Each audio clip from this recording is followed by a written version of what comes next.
জানো তো, সবাই তো বলে তাকে ভুলে যেতে, তাকে ঘেন্না করতে, কিন্তু কিভাবে? যাকে পুরো মন থেকে ভালোবেসেছিলাম তাকে ঘেন্না করব কেমন করে? ভালোবাসা কোনো খেলা নয় যে তুমি যখনই হারাবে তাকে তুমি ঘেন্না করবে। ভালোবাসা যদি একতরফাও হয় তবুও সেটা পূর্ণ লাগে।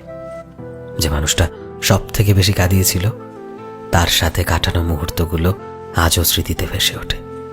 আর যাকে তুমি ভালোবাসো তার সাথে থাকাটা দরকারি নয়, বরং সত্য হওয়াটা দরকারি।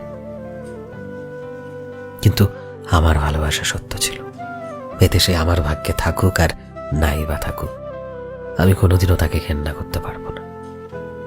কারণ যার আমি মন থেকে ভালো চেয়েছি তার জন্য খারাপ কেমন করে চাইবো বলতো? ঘেন্না করার জন্য কারণ থাকতে হয়, কিন্তু ভালোবাসার কোনো কারণ থাকে না। ভালোবাসা জাস্ট হয়ে যায়। আর যখন ভালোবাসা হয়ে যায় তখন মানুষ ব্যথা দেওয়া স্মৃতিগুলোকেও সামলে রেখে দেয়। যেমন করে কোনো একটা ভাঙা ছবির টুকরো যেটা হয়তো একটা সময় পূর্ণ ছিল, তোমার নিজের ছিল।